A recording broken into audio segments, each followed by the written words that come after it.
Hello, everybody. I'm Sean Reynolds from Sportsnet, about to be joined by Ken Wiebe from the Winnipeg Free Press. Those people you hear rooting in the background, those people, if you need to blame someone for the Winnipeg Jets losing their streak of 33 straight games, it's these people. They're the opposite of a rabbit's foot. Everything was going so well until we had this party and absolutely killed the momentum of the Winnipeg Jets. I'm going to apologize for all these people here because they won't do it themselves. They won't own up to it, so I'll own up to it for them because that's what I like to do. I like to take stuff and blame it on other people and just slough it off on them. That's what I'll do. I do it to Ken. We're going to do it to Scott Billeck in this show because we're going to bring him in here and we'll do it to the crowd. But honestly, this was just another absolutely great night at TCB, Trans-Canada Brewing Company. Great food, great environment. We had an absolute blast here. And I got to say, if you're interested in one of these in the future, you should be, because we like to try and spoil the people who do that. And by doing that, we're going to be giving tickets away to a Jets game to someone who came to this room here tonight. That's donated generously by the people at TCB. Excellent job.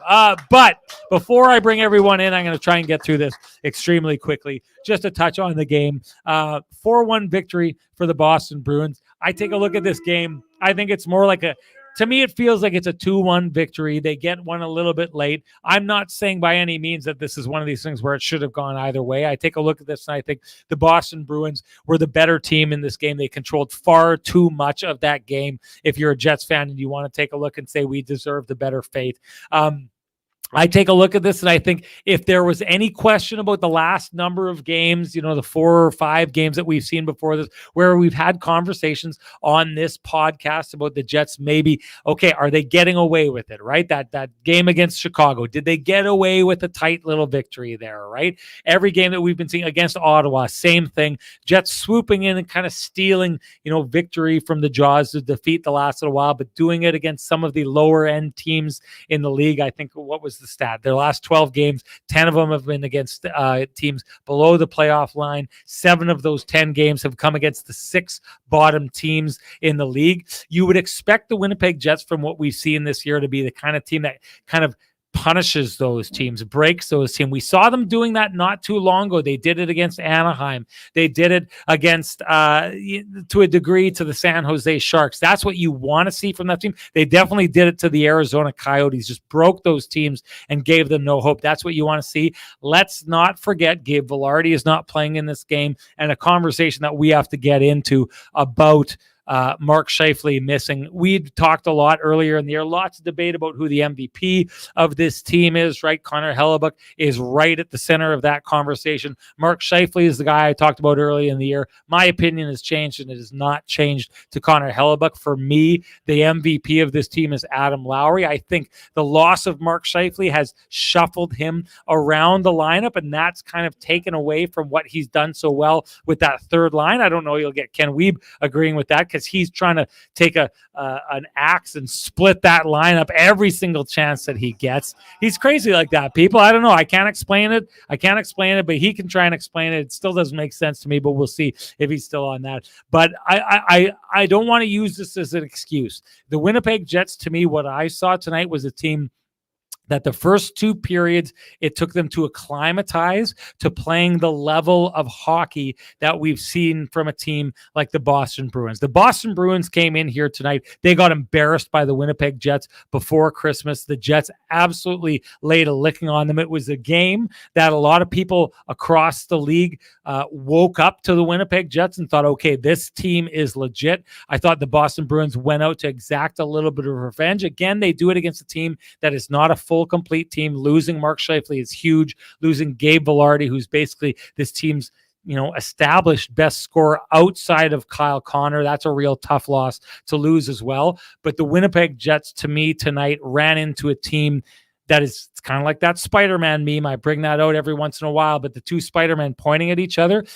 I'm going to tell you this right now. John Montgomery and Rick Bowness shared a coaching staff with the Dallas Stars, and they clearly believe a lot of the same things. They have their teams playing the same way. The Boston Bruins, for large swaths of this game, did to the Winnipeg Jets what the Winnipeg Jets have been doing to teams this year. They, to a degree, exact their revenge. And the big story here tonight is that the Boston Bruins and the Jets ridiculous streak of games allowing 3 goals or less. There was a big question asking it around the room. This is what I like. This, I'll tell you, is an educated audience, because a lot of people have asked me the question, if the Jets get into a game where they're playing a team that's up and they have 3 goals, would they not pull the goaltender to conserve that streak of games? Rick Bowness is a guy who is going to play the game the right way with integrity and honesty. You do that by trying to go for the win. And the reason you do that is not just the idea of being, honest and having integrity. It's that you want to show your team in that moment, A, you have the faith that they may score their way back in that game, but B, the idea that your team, you send them out there and say, we can pull the goalie and I still think we're not going to get scored on. It almost happened. A couple funny moments, great save of the game candidate by Neil Pionk, who absolutely steals one from, I think, David Pasternak when he was heading in on the open net. But that's all, that's stuff that we can dig into with Ken. And so let's stop wasting Ken's time, because he's got a lot of stuff to do in Boston. I think he's only had 3 lobster rolls so far this trip. He's trying to get out and get another one before he's got to go. So let's bring in the man with the best music in the business, everybody. Here comes Kenny.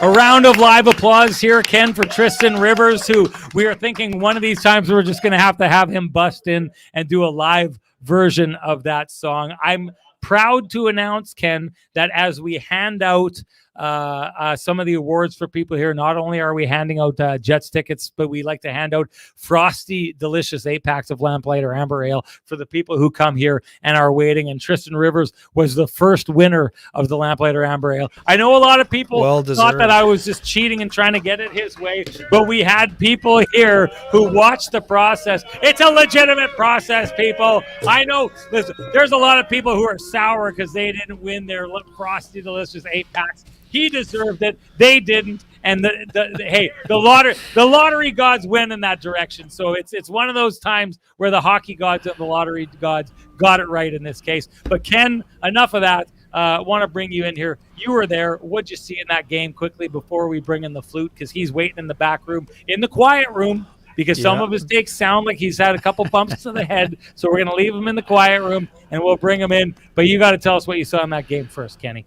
Yeah, buddy. First of all, great job handling the raucous crowd on site. It's hard. These people are they're relentless. They're relentless. They're relentless. But good on you folks for packing that room. Great to see.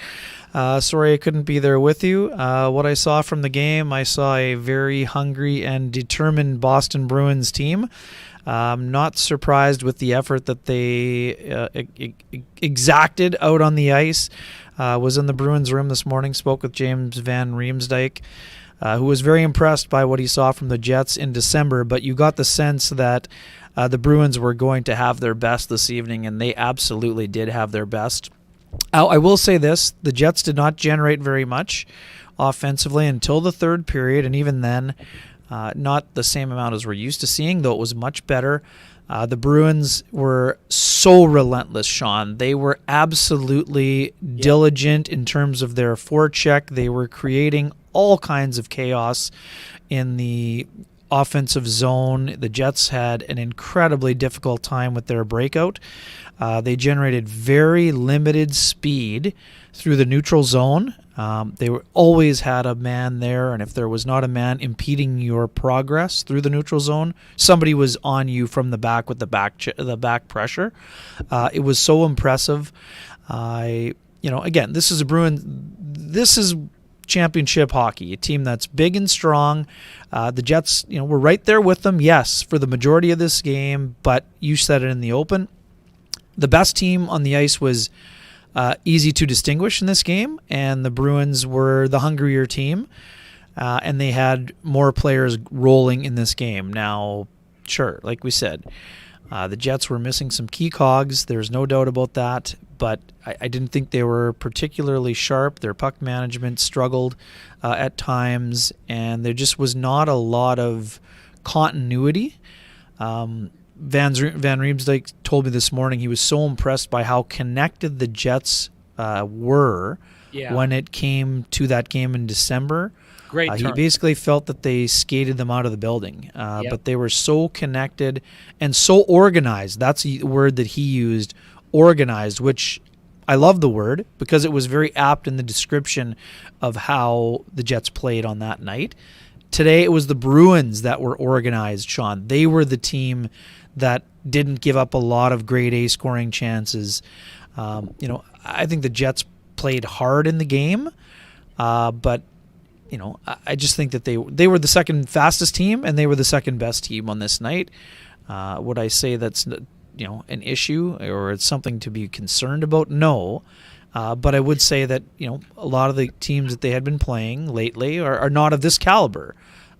So when you play a team of this caliber and you turn the puck over a few times or you fail to clear a puck or two, then that's what happens. Great teams put the puck in the back of the net. Dylan DeMello said it after the game. I asked him about the uncalled slash on Pasternak, and I loved his response. Yes, he slashed me a little bit, but I have to make that play. I love the fact that he didn't say, yeah, that should have been called. So to me, that's back to the, solutions, not excuses, and that's the way that you want to act. I love Kyle Connor's response. This was about us, not about them. It was back to sort of that, a little bit of bravado, I thought it was, from Kyle Connor.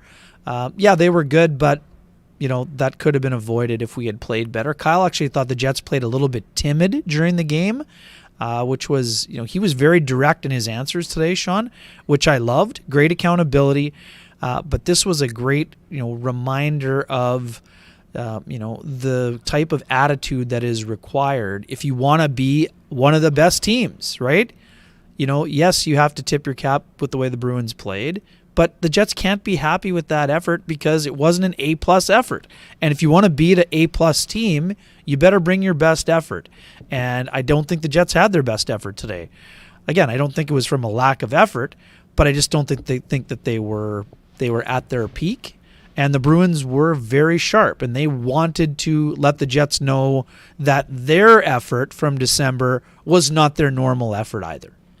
I think that's a great point because I think that's what we're seeing from these two teams tonight. Two Stanley Cup potential teams, two teams that were duking it out tonight for the highest win percentage in the NHL. I think I'm very confident that if we go back to that show, the Boston Bruins and the Winnipeg Jets before Christmas time, we had both kind of landed on the idea that if you think that this was the best the Boston Bruins have, you should probably think again. I know at the time it felt really good, and the Winnipeg Jets were on a little bit of a heater, and you wanted to think this is the absolute best team in the NHL, which they were at that time. I'm not going to argue that case, but if anyone was thinking that's the best the Boston Bruins had to give and they couldn't skate on the same ice as the Winnipeg Jets, I think is the wake-up call tonight, which I would argue is the same thing for the Boston Bruins tonight. If you're a Boston Bruins fan thinking, okay, we corrected things, we're back on top, the Jets actually aren't an issue, we decided to show up this game,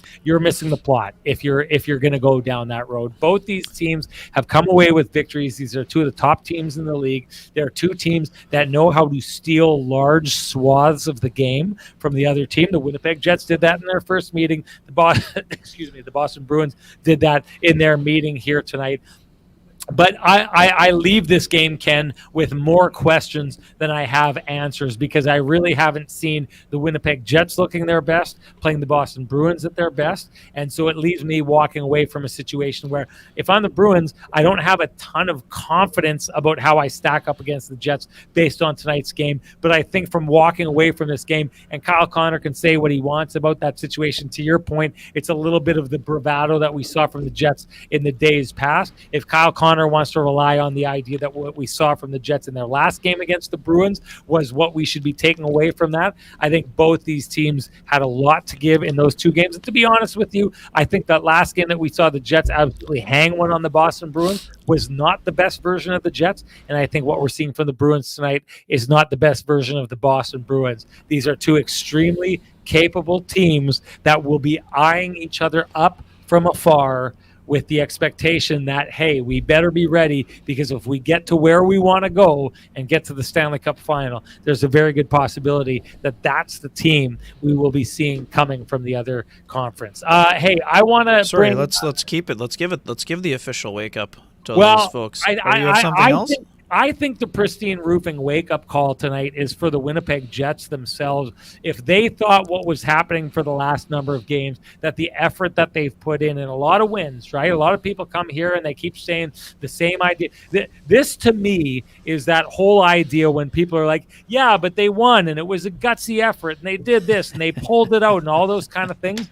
To me, I'm not a big fan of those kind of things, because it hides teams not giving their best effort. I think I'll say it, I think the Winnipeg Jets came into this game and their pace of play had fallen to the type of pace of play that they would just get by a team like the Ottawa Senators. They would just get by a team like the Chicago Blackhawks. And that effort is not going to allow you to just get by the Boston Bruins. I think the Winnipeg Jets got the Pristine Roofing wake-up call sometime in the second period and thought, okay, it's going to take a better effort than what we're seeing right now from us to win a game like this. And so for me, I think the Jets walk away from this. And if there's a reason for them to bring a better game in their next game against the Toronto Maple Leafs, if they don't get the Pristine Roofing wake-up call, they've got what's coming to them. Anyway, that means it's time to give North and Rick the Pristine Roofing wake-up call. 1-204-981-6289. He's the guy you get down to your place if you've got any roofing, siding, exterior needs. And if you want to get a hold of Pristine themselves, it's 1-204-237-7663. And Ken, I got to say this before we bring Billeck in, because I hate to break the news to you. You're the only one who's dressed like a Vittorio Rossi man tonight, because as bad as I look, Scott Billeck, both of us look like we just stumbled across the street into this venue here tonight. So thank you. Thank you for holding up the Vittorio Rossi standard. If anyone out there wants to hold up that standard as well, head on down to Corton Avenue, walk in, loudly proclaim that Kenny and Renny sent you, ask for Frankie and the boys, and they'll do you up right. Time to bring in the man with... Hey, he doesn't have the same music as Adam Lowry anymore, but if he's got any of the same capabilities of Adam Lowry, I'm expecting a really great show here tonight. Time to bring in Scotty Billeck, everybody. It's been a while. Here he comes.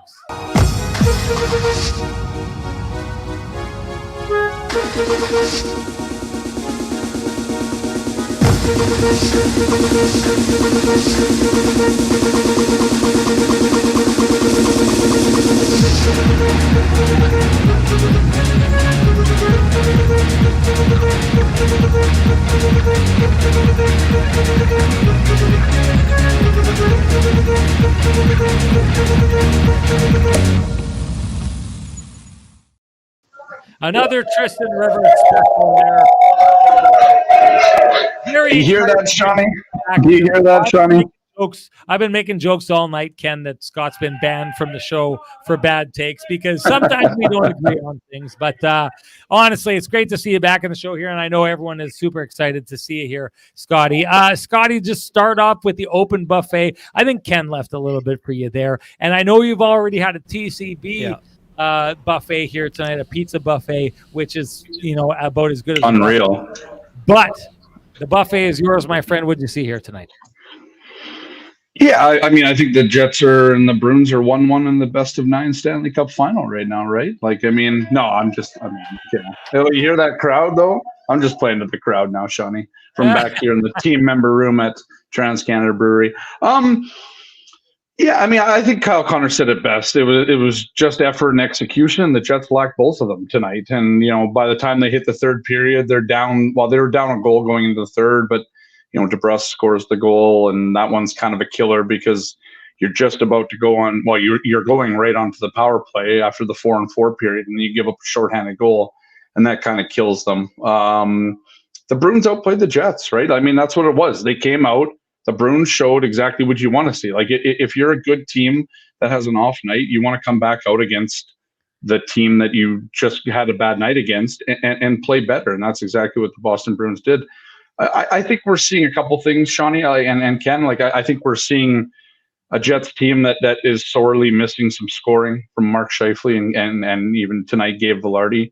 I think you're also seeing and starting to form exactly what the Jets are going to have to start looking for in the trade market come the trade deadline. And I think part of that is going to be adding a little more depth to this team. I know it's already a deep team, but if you lose Mark Scheifele in the playoffs, you got to find the goals, right? If you lose Gabe Vilardi in the playoffs, you got to find some more goals. I mean, this team is capable enough to play a good team defensive game. You said it off the top, Sean, that this is basically a 2-1 game for most of it. The Jets can win a lot of those 1-goal games, but when you only score 1 goal, that's not even going to work in the playoffs when the game gets tighter. So I think you're seeing that the Jets need to go out and find a top 6, I would say, even a forward of some sort that has some scoring prowess to him. I know everybody likes the Jake Chychrun trade, or Jake Chychrun train is what I'm trying to say. But I'm not sure that's where you want to spend all your cap dollars and your draft picks and all that. I mean, I think you obviously want another defenseman, a depth defenseman on this team. But I think right now, we've seen in the last, they've had a couple of losses here and that sort of thing in the last few games. You want to see this team scoring a little bit more. And especially if push comes to shove in the playoffs and you're out without a guy for some time. So I think in these losses, the Jets are learning a little bit about themselves. And in fact, what are the holes that they need to plug going into the deadline in about 5 weeks time now, at 5 or 6 weeks time. But other than that, I mean, yeah, they got Bruined, right? Like, I mean, the Bruins are a good team and they're in the top of the Western Conference, the top of the league right now. Yes, in terms of points. So, we're talking about a team here that is one of the best in the NHL, and they showed it tonight. They came out, they played a really good game. Jeremy Swayman's an awesome goaltender. And it was just a bit of an off night, in the first and second periods. And I think that it's hard to play catch up against a team that can do what the Jets can do to other teams when they're trying to play catch up. And, that's what happened tonight. The Jets kind of got jetsed by the Bruins, you could kind of say it the other way back in December there when the Bruins got Bruined by the Jets, right? So that's kind of where I'm at, and I'll go with that. I know you're looking, but I don't know what you got, but that's kind of my buffet, buffet platter there. To the point that you're saying there, I wonder, Scott, you were talking a little bit about them learning these lessons. And I wonder, because we've got the comments here in the chat room, and I find it a fascinating kind of question here. T. Mackey says the problem with long streaks in the regular season is it becomes a hindrance for the team because everyone else becomes obsessed with it. Happy it's over, and let's focus on what needs to be fixed. It makes me think about what you were just saying here, Scotty. It also makes me think about Vladimir Namestnikov before they hopped on the road. And I asked him if it's ever like a thought in game about 2 goals, 3 goals, and we can't let it become 4 goals. And his response was very solidly, this is not something that we think about. This is not something we have concerns about. Clearly, Rick Bowness wasn't coaching that way tonight, thinking, we'll lose 3-1 rather than pulling the goalie or any of these things like this. Honestly, the Winnipeg Jets, it's not something I think they consider. But I wonder, with me, I was the guy who asked the question of a guy like Vladimir Namestnikov. And I'll throw it back to you, Scotty, because you talk about the idea of them learning lessons from this. But is it a good thing that this is behind the Winnipeg Jets, this crazy stretch? Because let's be honest, if they go another 15 games now and we get to say the Winnipeg Jets have allowed 3 goals or less in 45 or 48 games now. It's probably impressive, but killing the streak, does it take away something that in the end sounds really impressive, that I know fans were really invested in, but does it take away something that really doesn't matter and make it not so much a concern for the Winnipeg Jets anymore? Yeah, first of all, Kenny, they're fixing that, so it's just the alarm on the door here, so it's all good. Yeah. Mute yourself when you hear the alarm.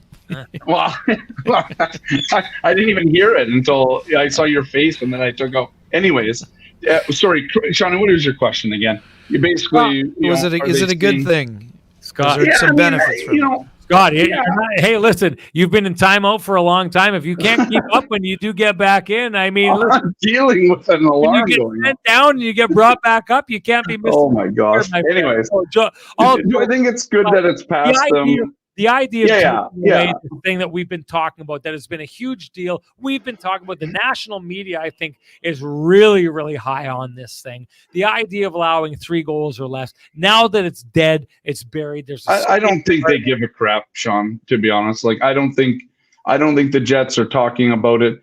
Does it help the fan base? Like I think it's a manufactured thing that I think it's partly our fault in the media, right? Because we want to ask them about something that seems so that was on the verge of being historic, right? So this was on the verge of being an historic thing. So of course we're asking them about this, but at the same time, I don't think, and I think Nemestikov gave you I was standing right beside you when he asked the question, and his answer was exactly what I think everybody else in that team would have answered. They don't give a crap. And because it doesn't mean anything to them. At the end of the day, you don't hang a banner for 35 games without 3 goals or less. You're not hanging a banner for being the top team on. This is the same thing. We've seen them say this about being in first place in the beginning of January or all that. They don't care. And but there probably is a little bit of a relief that you don't have to answer questions about it anymore. I think that's just natural. It's like a losing streak or whatever. But yeah, anybody thinking tonight that going to pull the 10, can you imagine the questions that would be asked of this team if they didn't pull the goaltender tonight to try and win the game? Because that is a huge red flag if you're going for a silly streak. And sorry for everybody in attendance here tonight. I know the streak meant something to a lot of fans, but at the end of the day, the only thing that's going to matter, nobody's talking about the streak other than the fact, and the reason why we're talking about the streak to begin with is because how good their defensive play has been, right? Like that's the umbrella here, and underneath the umbrella is this streak. But the fact that they're playing that well, exactly. They probably did wait too long. I agree with. I assume that's Nick Lynham. Top line, yeah. They waited to get control, though. That was again. So right, I'm in the building, and struggling. They were struggling along the wall to get the puck. So, and that's why they waited. I don't think it was any concern about the streak. They wanted to make sure they had control of the puck because they had so little control during the game of the puck. Yeah, exactly. And so, do I think the players? No, they don't. I mean, I think you could see that some of the players are probably just like, okay, stop asking about this.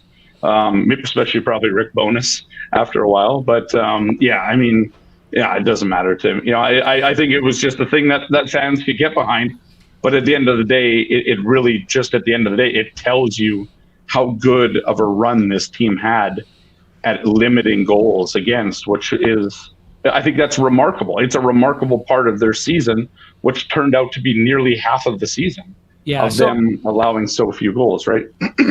So, Scott, what I take away from that, I think you're entirely right. Like, I don't think it bothered them to the point that it's like the fact that they were doing that is a real explanation of just how good this team has been. So I don't think it became burdensome for the Jets to talk about this. But what I would say is like, and I would ask anyone else out there, I'd ask you two guys before I throw this question to you, Kenny, but like, how many people knew that the modern day record was set by the Minnesota Wild back in 2000? I think it was 2014. And someone just, Dale Sawchuk just said exactly what I was saying. What did that Minnesota Wild team do that year that we were like, wow, way to go Minnesota Wild. And I guess we know because they haven't been out of the first round forever, so we know they didn't do anything. So again, who cares? And so I guess I say to you, Ken, like the problem with that record, let's say the Jets had brought up that record, the only time anyone ever brings up that record again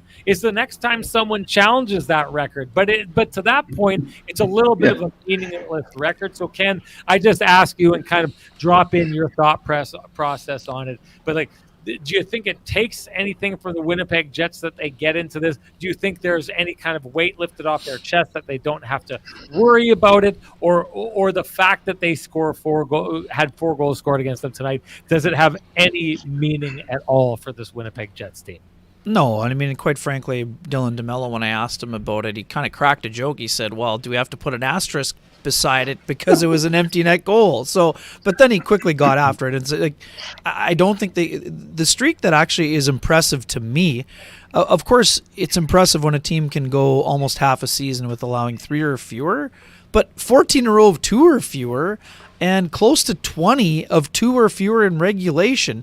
Now, that is an impressive stretch of hockey for a team that struggled defensively and being committed defensively. It's a fact. It was nothing to do with the media. That is what they allowed. The streak is a media concoction. It's not. Those are the number of goals they allowed. Yeah. I mean, it is. It's not a media. I'm agreeing. It's not a media concoction. But we do kind of push the issue a bit when it gets closer to history, right? As we should, because it is history. But Anyways, I don't think they care about it. I mean, they're impressed by the fact that they have gone a long time with defending, but I know it's not a full wake up for them, but it's important because you can only allow 3 or fewer if you're committed to team defense. And today, the Jets didn't give up a ton, but they gave up too much against a team that's very good. Now, I got to say this too on the DeBrusk goal, like, to call it a shorthanded goal, to me, that's the guy just came out of the box. It was basically a 4-on-4, and actually nice play by Morgan Geekie to drive the net. But Morrissey did his job. He poked it off his stick, and he poke checked him, preventing the shot, and it just happened to land on DeBrusk's stick. Nobody picked up the trailer. It was basically a 4-on-4, and he rips the shot home. I mean, like, that's just a bit of bad luck in that scenario. So it's not like the Jets had all these bad breakdowns. Yes, they had a breakdown on the first goal, and yes, on the second it was a brilliant tip by Charlie Coyle. But this wasn't a game where the Jets gave up 45 shots to the Bruins. They didn't give up 20 grade A scoring chances, but what they needed to do was be a little better when it came to execution and decision making, and that today is something they didn't do well enough if you want to beat a top team. And Sean, to reinforce your point about streaks and records and everything else, Sean, who cares? Even the people who achieved the goal last year on the Boston Bruins, they don't care whatsoever that they posted the best record in modern day history because they lost in Game 7. Who cares of the first round? But you know why it could matter? It could matter to them in knowing they know what happened in the first round, and it's scar tissue that they will probably learn from. And I think that prevents them from losing in the first or second round this year. So it matters to a degree, but it doesn't matter. What matters about it is the commitment required to win when it counts. So that's the thing the Jets can take from this streak. It was impressive. But you know what'll be more impressive? If a team can play like that games 60 to 82, and then from games 1 to however many they play. I do think it's a little bit funny that people.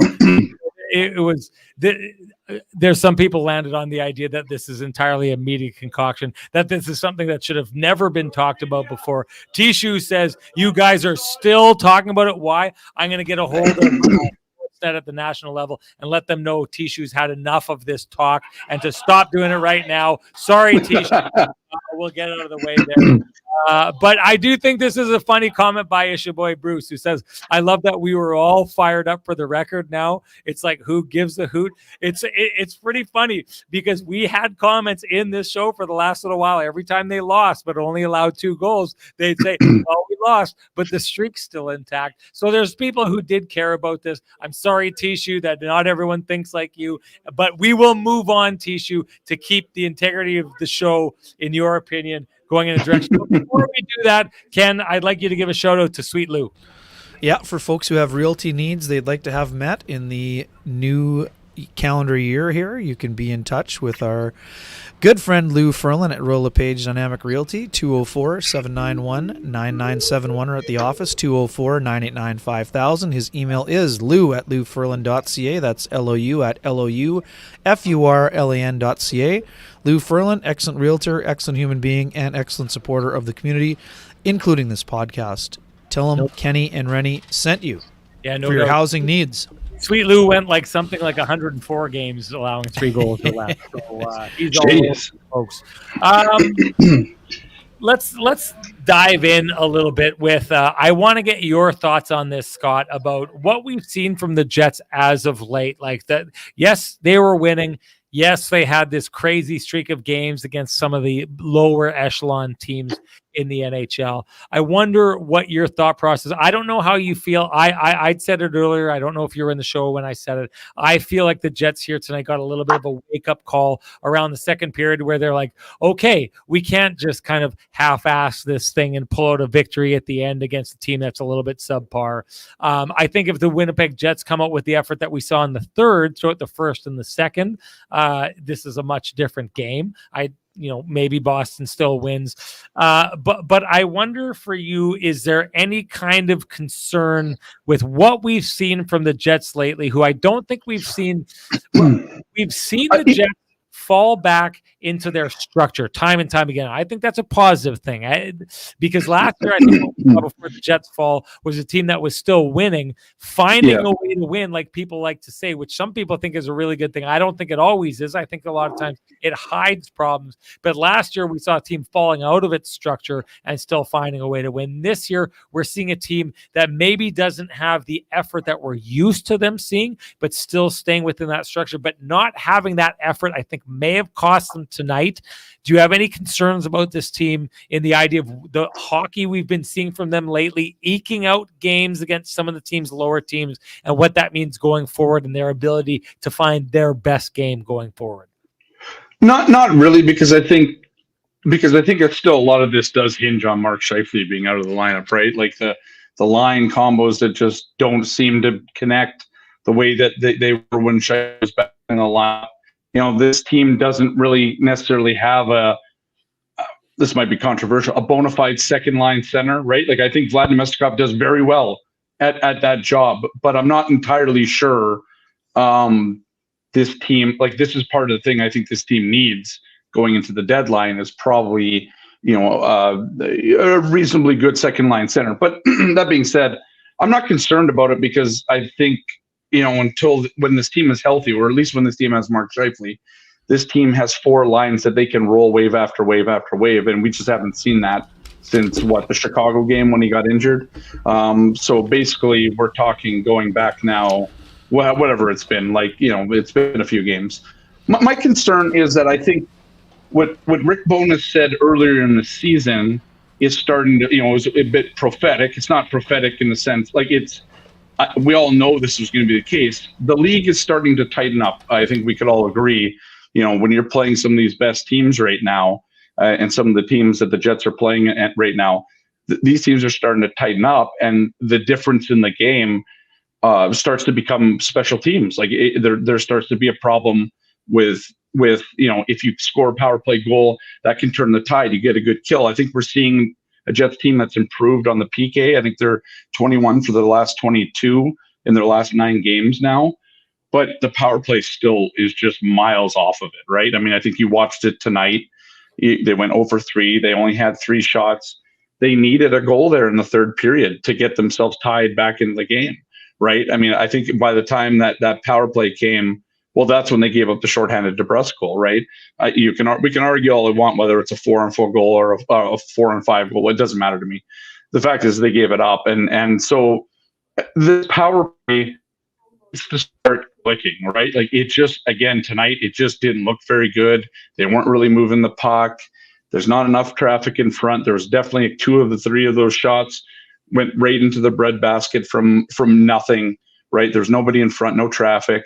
And I think this is the problem. Like, this is my concern with this team, is that if this power play doesn't start getting going, they're going to lose a few more games than they're going to win, because they're just not getting the goals that they need in the tight games. Because this team is very good 5-on-5. We can all agree on that, I think. But they're going to start need to having a difference maker at 5-on-4 or 5-on-3 or whatever, the situation becomes. And so that's where my concern lies with this team. I think they really need to figure out, like, I think Mike McIntyre, the Free Press, might have tweeted this out earlier, but I think one of the things with this team is that you just need, at some point, they're so good. How is this power play so bad? Like, that's the part that I don't understand. You have killers on this power play. You got Kyle Connor. You have Mark Scheifele. You have Nikolai Ehlers. You have all these guys that can score goals, right? 30, 40 goal scorers in this league. And the power play just can't figure it out. You have Josh Morrissey, who anchored one of the well, he wasn't the better power play last year, but has anchored this power play before. Like, I don't know what they need. So maybe at the deadline, they need to go out and get themselves a power play specialist as well. But at the same time, yeah, I mean, my issue with this team right now continues to be what it probably has been for much of the season, is that they just need to figure out the power play. Because I think if they score in the first on the power play and they go up 2-1, it's a different game, right? I think that also will wake up a team too, but there's just no momentum coming right now from it. And tonight they gave up 1 on it. So that's where I'm at. I think that's where my concern is.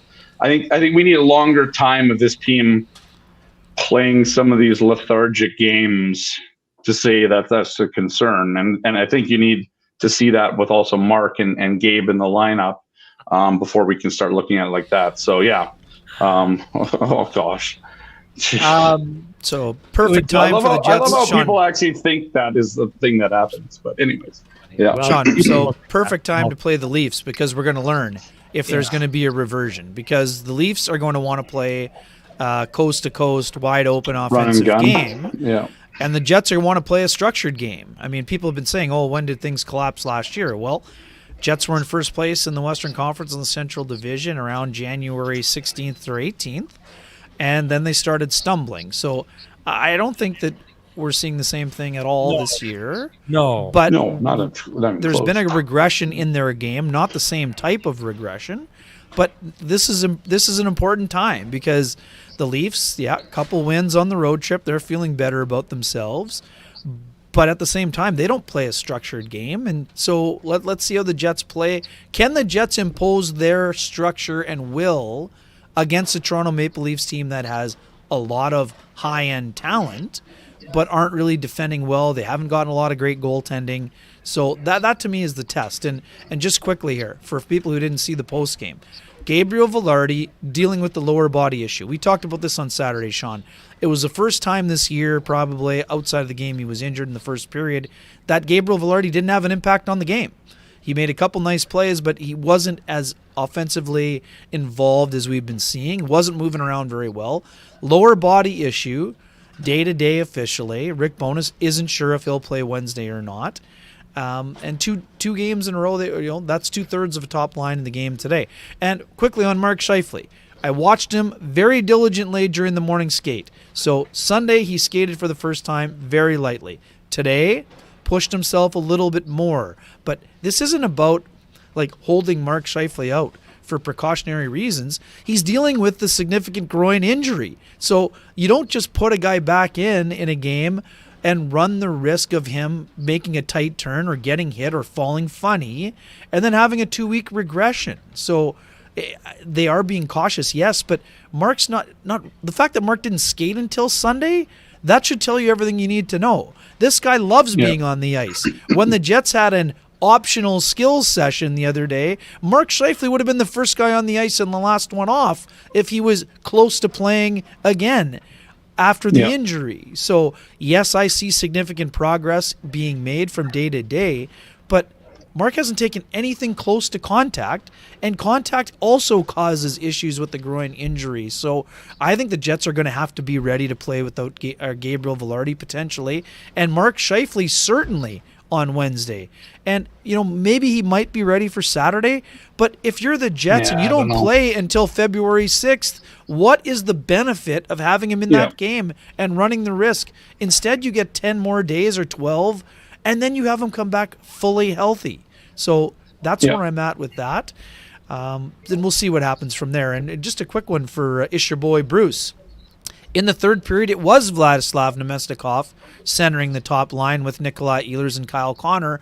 And yes, they did generate a little bit more. So I'll be curious to see. I think Rick Bowness goes back with that against the Leafs. I think he wants Adam Lowry's line together as one against Matthews or Tavares, whatever line they want to play him against. And that's a smart move. Now, is that tough for Cole Perfetti being on the third line with Tony Otto and Alex Iafallo? No knock on those guys, but that's a different looking line than what Cole has been on this year. So it'll be interesting to see how that all plays out. But Jets got to be a 4-line team. I mean, today, Axel Jonsson-Fjallby, 5 minutes and 55 seconds. That's the first time we kind of got back to that wide disparity in terms of a fourth-line player not really playing a whole lot. But that had more to do with the, as Scotty likes to say, industrial-sized blender that was in effect today. Ken, did I actually hear you advocating to put the third line back together?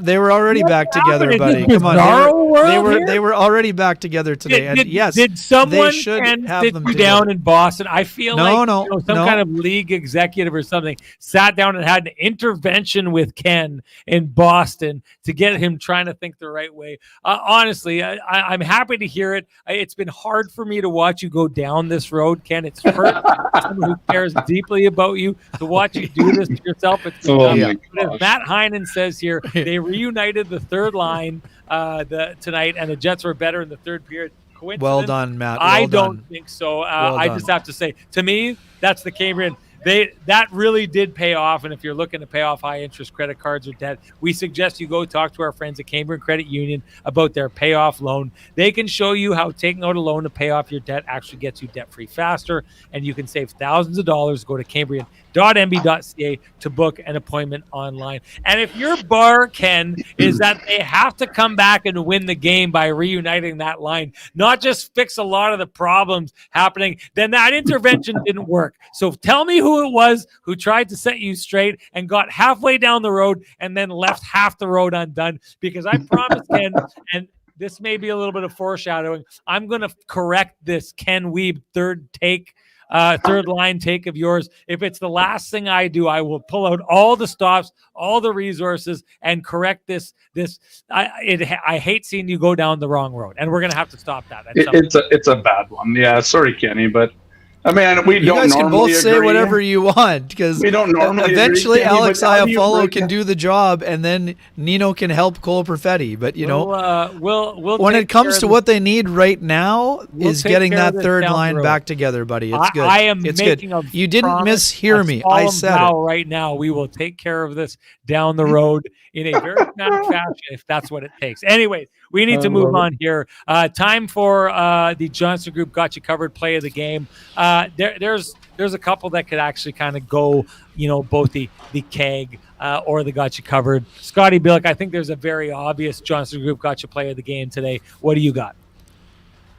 Oh, very obvious. I hate when you do this, because you set it up like I'm supposed to know what you're thinking. Well, welcome to my world. Are you watching the game? I know. I think everyone in here knows. I think everyone in here knows. I doubt everybody agrees with you, Shawnee. But they're yelling. What are they saying? They're yelling the name. I can't hear them. What are they saying? Pionk. So what's that? Pionk? What's that? Pionk? It is a universal opinion in this room. I hear it. There's a reason you've been sent to the quiet room, Scott. I was going to say that was the save of the game, though. Was it not? I was saving that for the save of the game. The net. He didn't shoot it at the net. Well, I think I hear waiters supporting you. So you've got one person. There we go. Waiters is my boy. Delusional as you are, Scott Billeck. So go ahead. What do you got? I don't even know what we're talking. Got you covered. Yeah, I mean, you're right. I mean, I thought it was Morrissey. I'm guessing it was Pionk there that got it. I probably mixed up my fours while I was watching the game. So, but yeah, I mean, it's got to be Pionk, I guess. But honestly, like, I mean, if you're looking at the other side, like the overall of the game, I mean, I like Jeremy Swayman in the game. I thought he made it. You know, if he got you covered, I thought he played really well. So, yeah, for Boston, because I mean, there was times in this game where the Jets were, and especially in the third, where the Jets were really pressing to try and get a tying goal, and they nearly got one a couple times. So, but yeah, I mean, give it to Pionk. But I mean, this just feeds into the fact that we're talking about this damn streak over and over. So, anyways, yeah, go to Kenny. What do you got, Kenny? Before we go to Kenny, the thing that makes me happy about you going down that road and it being Pionk means that T. Will is the lone person who doesn't agree with this take, which means that he's out in outer space, which is what I've been saying for years. And now a room full of people knows exactly what I've been talking about. They're booing him. And my dream has come true. They are booing T. Will. Everything. They're booing you, T. Will. They're booing you. Anyway, Ken, your turn. What do you got for the Johnson? Oh my God. Let it be Pionk, and you can share unless you had. You said what's the other? What's your runner up? What's your runner up? You're gonna further shame T. Will. I mean, I would have done it because that's what I do. But you're gonna. This is where T. Will needed you the most, Ken. That's where you needed you the most. Thank you, T. Will, for buying a ticket and supporting us as always. Not getting this right, why he doesn't get a microphone in this situation. It's the Johnson Group got you covered. Play of the game. It's most definitely Pionk, who almost kept the 3 goals or less intact with an absolutely amazing play. That's the Johnson Group got you covered. Play of the game. Absolutely no doubt in anyone's mind except for one person. And he's had too much airtime with his bad take already. So Johnson Group, hey, do you run a small business in Canada? Look to Canada's #1 employee benefits plan, Chambers Plan, to give you a competitive edge. Chambers Plan is the simple, stable, smart choice for over 30,000 businesses countrywide. Visit chamberplan.ca to learn more. Moving on, Ken, you get to go first on the keg save of the game. What you got? Liney on what did he? Liney? No, sorry. It was going to go Swayman.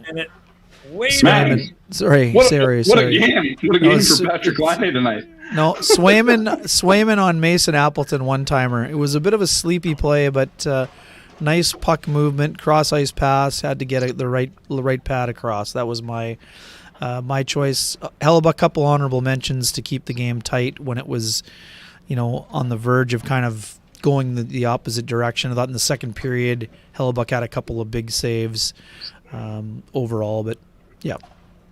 Ken or Scotty, what do you got? Hasek on sorry. Swayman on Lowry, maybe. I thought that. That was fun. I would say Swayman on Lowry, because I think the game changes at least. Well, it changes in terms of scoring, but I think that goal would have certainly woke the Jets up here, and it would have been a completely different game. So I'll say Swayman on Lowry. I'm going to go off the board here and say my keg save of the game was some of the people here who had pizza stacked on their plates like this high here. They saved, I'm telling you right now, they saved themselves a lot of money with the best darn pizza in town by coming down to this event, which is absolutely great. Once again, thank the people. Your special shout out, Sean. Right away. But it doesn't matter whether I think that's the keg save of the game or Scott Billeck thinks Dominic Hasek from 20 years ago, or whether Ken even knows which game he's covering at this game. What matters is what everybody out there thinks their keg save of the game is. So you know what to do. Share with us your hashtag keg save of the game, the keg save of the game, and you are automatically entered to win a $50 gift certificate to any of the fine 3 keg locations here in the city of Winnipeg, each location finer than the last. And our winner, I was going to try and say, hey, maybe stick around. I know I saw Matt Hyman in here earlier on. But Matt Hyman, you are the winner of the $50 keg gift certificate for Well showing done, us Matt. your keg save of the game last game. So you know what to do. Direct message me at SN Sean Reynolds. Send me your full name and send me your email, and I will have the fine people at the keg send you your $50 gift certificate usable at any of the 3 locations in the city. Each location finer than the last. Congrats, Matt Hyman. And moving on back to you, Scott Billeck, the TCB Lamplighter of the game. I got to tell you, I saw a lot of Lamplighters go down here tonight. I'm not sure if whoever wins is going to have any left over to come down here too after this crowd went at them. But I think we'll find a frosty, delicious 8-pack of Lamplighter if we can find. I'm sure there's a couple hidden here or there. Maybe they're in the room with Scott Billeck in the quiet room if he hasn't got all of them. But Scotty, what's your Lamplighter of the game? Oh, do you go with Brad Marchand to end it all? Just end all the streaks, right? Like that is a total heel move. I can't hear what's going on in there. Oh man! Wow! I'm going to tell you, you need to stay in that quiet room. I'm going to need some security on the way out. They are. They're suddenly like somebody's banging at the door. I got to turn the alarm back on. Here. I don't know how they got it past security in here, but I would stay in that room if I were you, Scott. But here, I think the Marchand goal. I thought that's answered the bell pretty quickly on that double point shot and then Meskov tip. I like that goal. That showed that even when the Jets had not the best first period, allowing the first goal. They obviously had a nice answer back on that. They just couldn't answer Charlie Coyle's goal after that. So, but if I'm not crowd bully you into a different opinion, Scott? No. I said I'm going with Marchand. But if I was to pick one a different one. Do you know how strong the lock is on your door? They can't get to you. I promise. They're not. All right. Marchand. Ken, are you at a safe enough distance to give your honest opinion of what the Lamplighter of the game was? Jack Edwards is going to smoke him if he doesn't say it. So yeah. Anyways. Yeah, for me, the Lamplighter of the game is Charlie Coyle, because in a game that is hotly contested, in a defensive at times struggle and not much space is being given to either team, Charlie Coyle did what every person needs to do in a game like this. He got to the front of the net, he got himself loose, and he tipped home a perfect point shot that is ultimately the game winner. So to me, that is my Lamplighter on this evening, with honorable mention to the response that Scotty mentioned with the slapper from DeMello that was eventually tipped by Vladislav Nemestikov. Nice. I'm going to go with my Lamplighter, but it's been pointed out this would not be a Kenny and Renny live show if we didn't turn this into a Sean's Headband version of the Kenny and Renny show. So let's hit it. Bring in the hair, bring in the makeup, bring in everybody. Let's make it a Sean's Headband version of the Kenny and Renny show.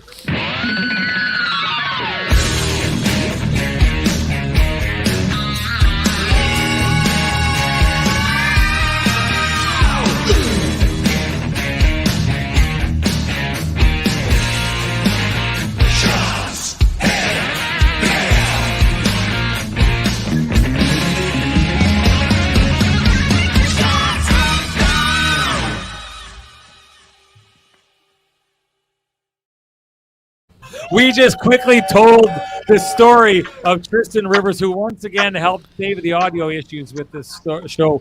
But Sean's Headband is actually the Tristan Rivers OG for the Kenny and Renny show. And I love this story. I was sitting in the doctor's office. I'm not going to tell you what I was there for. It's a little bit embarrassing. Let's just keep that out of the conversation. But I was waiting, and I opened my email, and I got this message out of nowhere from Tristan River, and he's like, hey, I wrote this song. I wonder, I just wanted you to hear it. And I checked it out, and I was like, this is awesome. And Kenny will know this. Like, we're 80s metal kids. We love this kind of music. And I don't know if it's because we talked about it on the show or what, but Tristan absolutely kind of like spoke like directly into my soul in that moment. And all my metal buddies, like sent them the song, and I was like, "Can you believe this?" And they're like, they were just like, honestly, this blows me away, the music he's done for our show. And everyone here tonight has been pumped when they heard Ken's music. Scotty, they were pumped when they heard your music. And once again, they're pumped when they hear Sean's headband. Honestly, it's a sin every time I don't add it into the show just to hear that song. It's great. Are we going to tell the chat what you had? No. Like, I mean, you made it sound like you had like the clap or something. Like, I mean, it's just. Well, come on now. Wow. Tell him you're Lamplighter. Tell him you're Lamplighter, people. Listen, keep the show on the rails here, people. This is not a place to air grievances or health issues or any of those. I mean, I'm just doing my reporterly duties by asking. You love the softball. Point of the story. Anyway, everyone's got their weird things. Everyone's got their weird things, and that's that. We'll leave it at that. We will. Yeah. My TCB of the game is Brad Marchand scoring the empty netter. People aren't going to be happy. The reason why is because he does it in absolute rat fashion.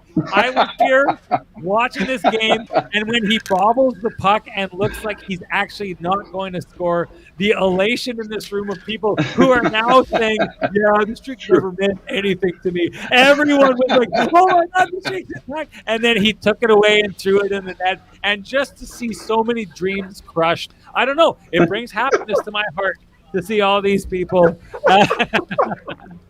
I will say there was a definite like hoorah moment, and then it was just like, yeah, like it just died, right? Like, oh, Julie Bruce says, boo, he's the rat. This is exactly it. Like this is stuck in Julie's craw in this moment, because it's not just like an obvious. If he would have just got the puck on his stick and thrown it in, I think people would have cared a little bit less. But people thought he bobbled it, he missed it, it's intact, and then he gets it anyways. It was very, very much Brad Marchand-esque to do this, and I mean, I guess you got to give yourself credit if you're the Winnipeg Jets, the Boston Bruins, to come out and not only win this game in the fashion they did, dominating large swaths of that game, but ending that streak. I think the Boston Bruins come out of this, and they definitely showed up best in a big moment of the year. This is why the Boston Bruins are going to be a load to handle for someone in this league because of how they handled this game tonight.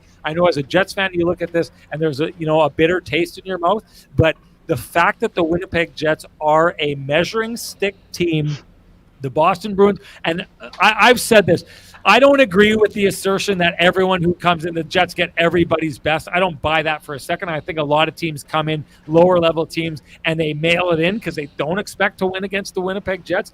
The Boston Bruins came into this game and they threw everything that they had at the Winnipeg Jets. Again, I don't think it's their absolute top of their game, but the Boston Bruins came out, and I would argue, I don't know, Ken, if you made it over to their hallway. I haven't seen the press clippings, but I think this game meant something to the Boston Bruins, and I think that says something about these Winnipeg Jets. Anyways, that's my TCB Lamplighter of the game. Doesn't matter what mine is, or Ken's, or Scotty's, or if he's going to flip-flop based on the crowd being happy with it or not, whether or not he's stuck in that room or not. What matters is you at home. Share with us your TCB Lamplighter game, and you are automatically entered to win a Frosty 8-pack of Lamplighter Amber Ale, brought to you by our good friends at TransCanada Brewing Company, who absolutely rocked it here tonight. I gotta say, there is no stepping down from perfection. Every single event they have hosted here, they've knocked it out of the park. They did it again. Yeah. We can't wait until the next one, as the chants of TCB ring out in the background. Our main man, Tyler. Hey, listen, I don't understand. Tyler is quality control here, and he's doing dry January. How do you pull that off? How does the guy who tests beer for TCB pull off dry January? Well, the answer is he didn't pull it off. He failed, ladies and gentlemen. But he's done pretty good for himself. Close enough.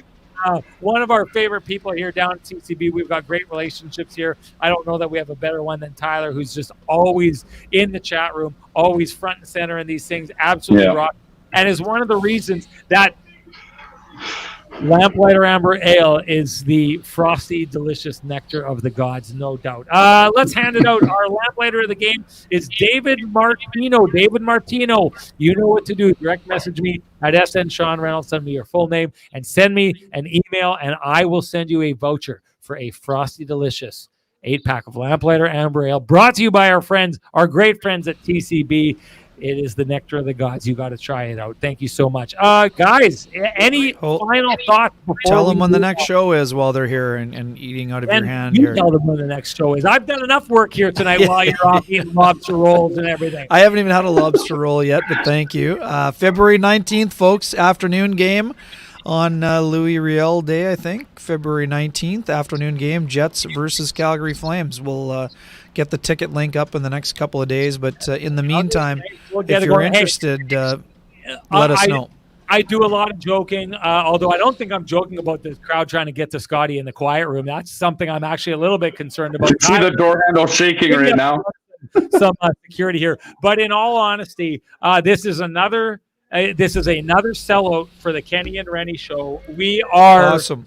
So absolutely lucky to be supported by this community the way that we are supported. I sure hope, I know the folks at TCB do it, but I sure hope that Ken and myself and people like Scott Billeck are serving you all the way that you serve us. We are so lucky to have you. You guys knock it out of the park every single time. I have so much fun at these events. I said to someone earlier on tonight, there's probably no one at this event that is having more fun than I do, because just the opportunity to meet with people and hang out with all the folks. A lot of people have gone 6 for 6 at our, sorry, this would be seven events. There's a lot of people on 7 for 7, a lot of people 6 for 7, so on and so forth. We are blessed to be supported the way that we are by this community, and it means the world to me that we are. Thank you so much to all of you. A round of applause for all of you, because you are amazing. Thank you so much to everybody. And before we do go, if you guys have nothing left to say, I wanted to say, if you appreciate the conversations happening in this space, please appreciate our sponsors who fight to keep the conversation going in this space. I'll name them first in this show because they've been so supportive of us. TCB, TransCanada Brewing Company, they absolutely rock it. Cambrian Credit Union, the Johnston Group, the Kenny and Renny OGs, the Keg, Sweet Lou Furlan, Pristine Roofing in their wake-up call, and Vittorio Rossi. Thank you to all of them. And once again, thank you to you, Scott Billeck, for coming on and risking, I think you're risking your life at this stage, the way people are doing you in the other room. And for taking time. And thank you to everyone at home, everyone in the room. We appreciate you so much. Thank you for what you do. We will see you next time after the Winnipeg Jets play the Toronto Maple Leafs. We'll see you then.